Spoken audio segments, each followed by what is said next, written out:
লন্ডনে যখন রাজকীয় বাদ্য বাজবে তখনও হয়তো অনেকেই টের পাবে না নীরবে একটি ইতিহাস রচিত হয়ে চলেছে।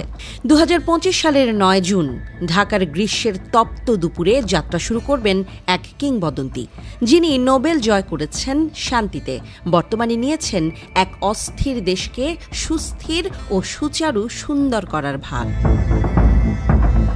এবার তিনি ছুটছেন কূটনীতির অলিন্দে বাংলাদেশের পক্ষ হয়ে কথা বলতে।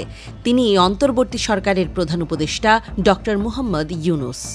বাকিংহামের রাজপ্রাসাদের রাজার সঙ্গে সৌজন্য সাক্ষাৎ হবে, কিন্তু সেটি শুধু এক রাজসিক সম্মাননা গ্রহণে সীমাবদ্ধ নয়, সেটি হবে ইতিহাসের সাক্ষী।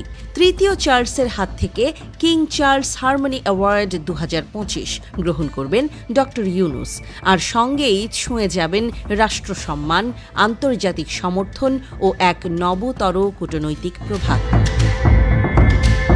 কিংবদন্তির এই সফর কেবল ব্যক্তিগত সম্মানের নয়, এ এক রাষ্ট্রীয় অভিযাত্রা। অন্তর্বর্তী সরকারের প্রতি আন্তর্জাতিক আস্থা সঞ্চার, বাংলাদেশের সংস্কার প্রক্রিয়ায় সমর্থন আদায় ও মানবাধিকারের আলোচনায় যুক্তরাজ্যের সমর্থন পুনঃনিশ্চিত করা, সব মিলিয়ে এ যেন কূটনৈতিক কাব্যের নতুন অধ্যায়।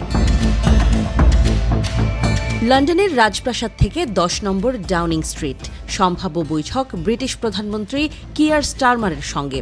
আলোচনার টেবিলে থাকবে গণতন্ত্রের স্থিতি, নির্বাচন পূর্ব সংস্কার এবং সুশাসনের প্রতিশ্রুতি।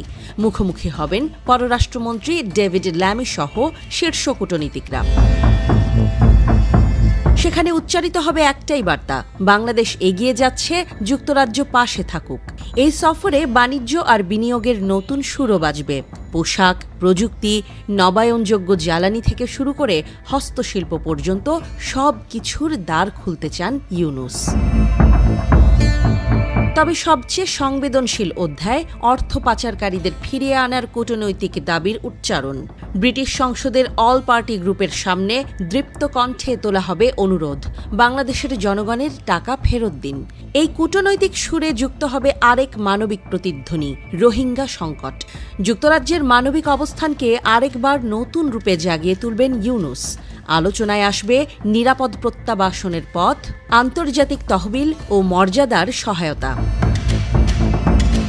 এই সফর কেবল একটি যাত্রা নয়, এটি এক অধ্যায়ের শুরু, যেখানে সংস্কার, সহানুভূতি ও সম্মান মিলে গড়ে উঠবে এক কূটনৈতিক মঞ্চ, যেখানে একজন নোবেলজয়ী কেবল পুরস্কার নিতে যান না, বরং রাষ্ট্রের ভাগ্যরেখা আঁকতে যান।